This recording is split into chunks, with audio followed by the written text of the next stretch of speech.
नमस्कार, मी रुबीना पठाण. तुम्ही पाहताय झी 24 तास. बुलेटिनच्या सुरुवातीलाच मोठी बातमी आहे.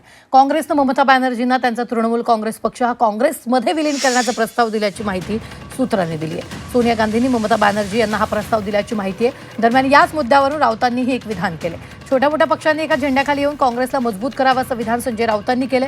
तर राऊतांच्या विधानानंतर फडणवीसांनी त्यांना टोला लगावलाय.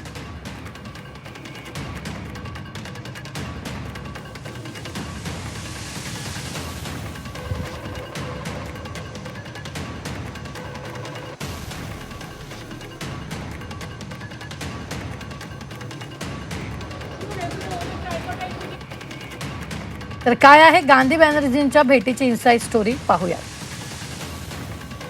ममता बॅनर्जी आणि सोनिया गांधींची 2 दिवस भेट.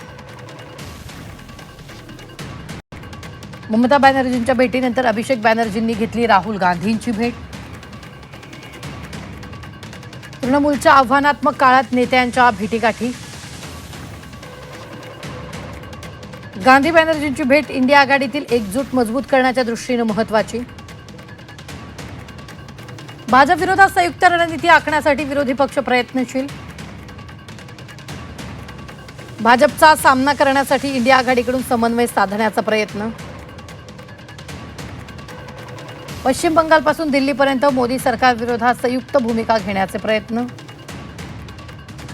भविष्यात दोन्ही पक्षांमध्ये अधिक राजकीय समन्वय किंवा आघाडीची शक्यता. अभिषेक बॅनर्जीवरील तपास यंत्रणांचा दबाव वाढत असलेल्या दबावाबाबत चर्चा. प्रत्येकाला काँग्रेसचं सहकार्य हवं आहे. काँग्रेसमधून बाहेर पडलेल्या पक्षांना किंवा नेत्यांना मग ते करण्यापेक्षा आपण सगळ्यांनी तुम्ही एकत्र येऊन काँग्रेस पक्ष अधिक मजबूत, देशासमोर एक पर्याय काँग्रेसचा कायम होता, आजही आहे. तर या पद्धतीनं सगळ्यांनी विचार केला पाहिजे असं माझं मत होतं. आणि ते त्या संदर्भात माझ्या माहितीप्रमाणे काँग्रेस पक्षात आणि इतर काही घटक पक्षामध्ये त्या संदर्भात विचार सुरू आहे.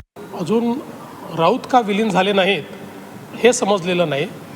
त्यांनी त्यांच्या विलिनीकरणाचा मुहूर्त काढावा. इतरांचा मुहूर्त कशाकरता काढतात? ते आपले महाराष्ट्रातले नेते आहेत, महाराष्ट्रावर बोलावं. जगभरावर कशाला बोलावं आपण? एक डुबणारी नैया त्याच्यामध्ये दुसऱ्या डुबणाऱ्या नैयाला साथ देतो, हे कधी चालतं का राजकारणात? तृणमूल काँग्रेस ही त्याच्या पद्धतीने काम करते, काँग्रेस काँग्रेसच्या पद्धतीने काम करते.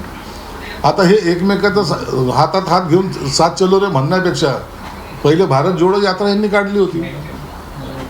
आता ते इंडिया आघाडी जोडो आघाडी यांना करावं लागेल, यात्रा काढावं लागेल, तेव्हाही एकत्रितपणा होणार आहे. हे फक्त बोलायच्या गोष्टी आहेत, असं कधीही होणार नाही.